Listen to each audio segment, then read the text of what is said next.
1491, Henry VIII of the House of Tudor was born. He was the second son of Henry VII, so he wasn't actually meant to reign. That is why he was educated for a church career. He was fluent in 3 foreign languages: Spanish, French, and Latin. His older brother, Arthur, was to become the successor to Henry VII. But when Arthur died at the age of 15, the throne was passed on to Henry. And this is where our story begins. So, my dear son, now that your brother died, you are my eldest son alive. You're gonna be the king of England one day. But it's not going to be easy.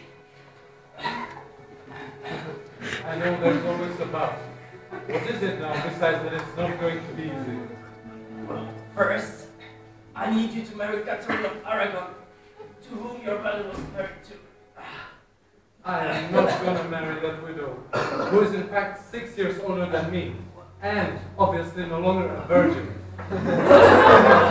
Hey, mind your words, young man! What time to live in? You are not in the 21st century, so you can't choose your wife by yourself. I choose her, and I said it's going to be Catherine of Aragon. We have to maintain good relationship with the Kingdom of Spain. End of discussion.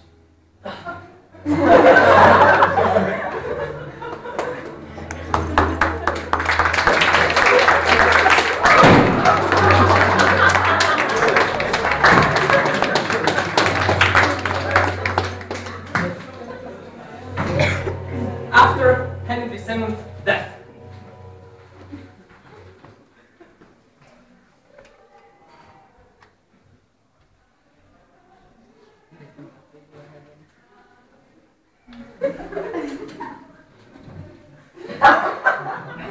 My dearest, I have just gotten the news. A baby boy is just what I've been wishing for. Look at his eyes and how beautiful he is. Wait, there is something I have to tell you. What is it, my love? Should I sing a song for you? Would that make you feel better? I'm sure your son would like it.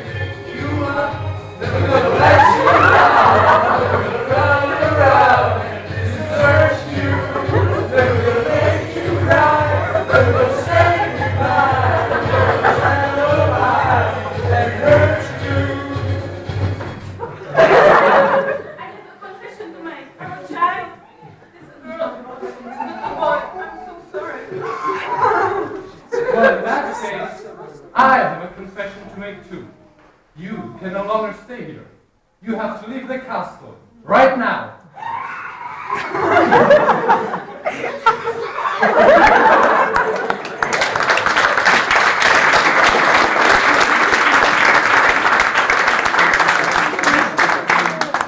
and there was a secret meeting to follow between Henry VIII and William Knight.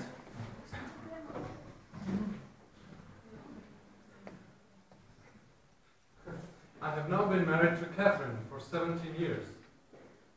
I'm quite happy with her, but still, there is one thing that makes me upset. I don't have a son who would be my successor. I need you to visit the Pope, Clement VII, in order to get me a divorce, because the church doesn't allow me to do that. You want me to visit the Pope Clement VII in Rome? And you would like to divorce your wife?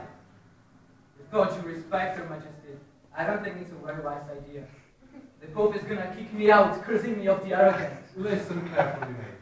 If you don't do as I say, I can change my secretary by tomorrow while you'd be hanging on a rope. So, get the hell out of here and head for Rome.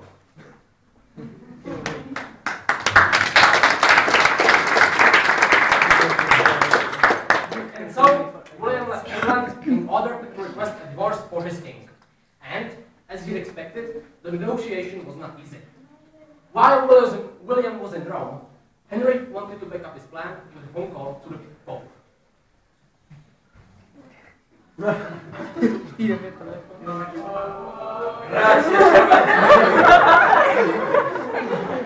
Pronto? Hey dude, what's up? I heard you're under control of Charles V of Spain. Henry, nice to hear you again.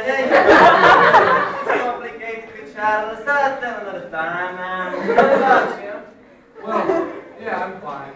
I'll tell you another time, but I had some troubles with my wife, though.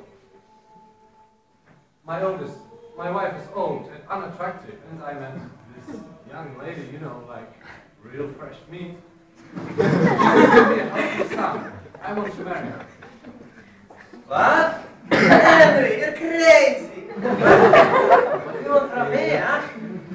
Just declare my marriage as void. My secretary is on his way to Rome to talk things through with you. Talk to you later. Henry? Henry? Ah, puttanata!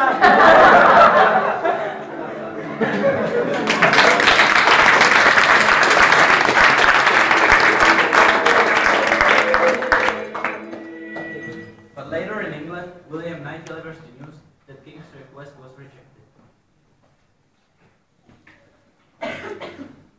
Your Majesty, I'm very sorry to report you that your request was rejected in a very rude way. Well, whatever. Chill out, man. I didn't expect him to accept that. Clement VII is under the influence of Charles V of Spain, who is my wife's nephew. Yeah. How else are you going to, how else are you going to get divorced, sir? You've got a lot to learn, buddy. I am going to establish my own church. The Church of England. After a short, very friendly discussion with the English Parliament, my marriage is no longer valid. Not in England. Good move, sir. And what are you going to do next? Well, get married, what else? You'll see. I've got to propose to her first.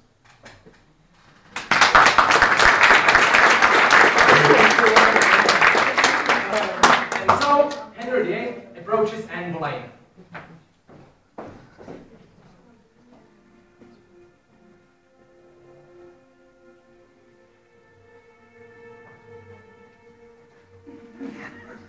My dear lady, now that I've established my own church, now that I'm a divorced man. Well, and now that you'd be making love to my wild. Damn, woman, don't interrupt sweet romantic moments by your filthy thoughts. What? Oh, you're the right man to tell women that they're filthy, but I'm not saying anything again. Will you marry me? But yeah, listen to yourself, dude. It's like as if I could say no. I take that as a yes. The wedding starts tomorrow at 10:00. Now get a fine dress.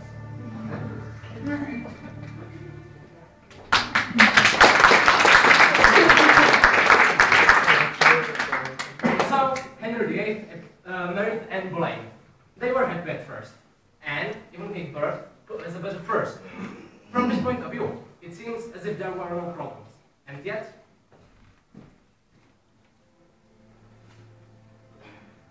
Where's my son, Anna? Honey, we have. I know we have a son who will be a big heir of our kingdom one But day. my love, we have. A son, and his name will be Edward. No, we have not. We have a daughter, and her name is Elizabeth.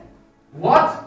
I told you I wanted a son. Well, I'm sorry, but it's not my fault. So it's my fault, or whose? No, it's your fault. Well, how can I have known if you don't have a daughter? You could have guessed it. If I had known we would have a daughter, I could marry another woman. What? You do what? You teach me for someone else, but you said that you love me. No, I have never said anything like that. I have to take a walk.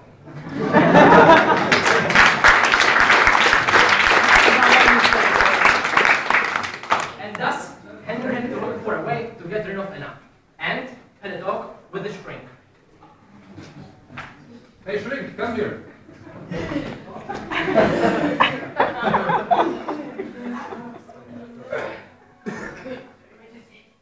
Here I am.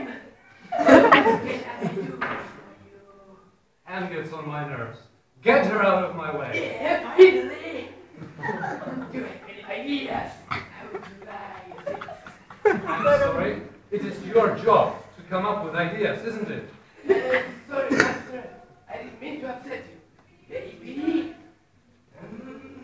we can send you to Russia. No, there's no place left in there. There's only one option.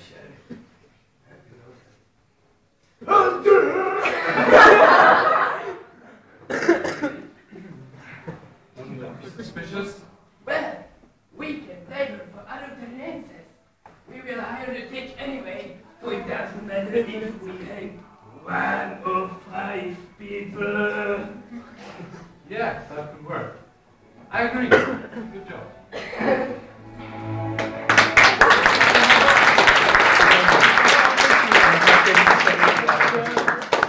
And actually, that might not have been necessary, had Henry only paid more attention to his wife.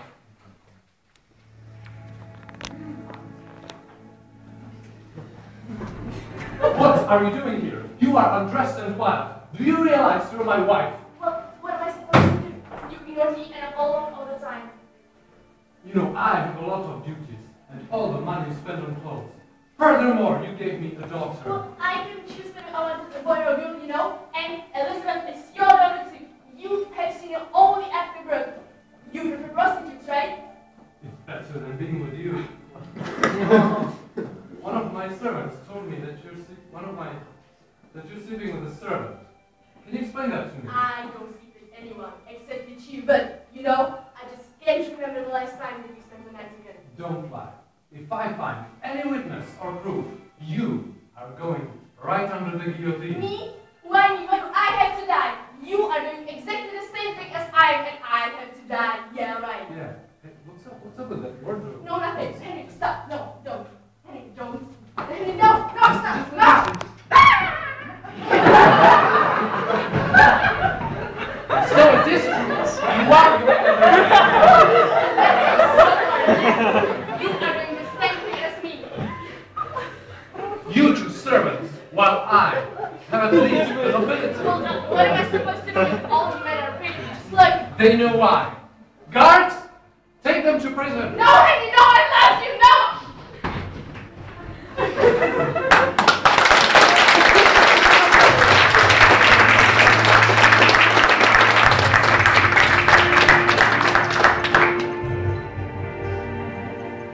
And so, Anne Boleyn was executed. Not much time later, Henry fell in love with another woman, Jane Seymour. She was very caring and popular in England.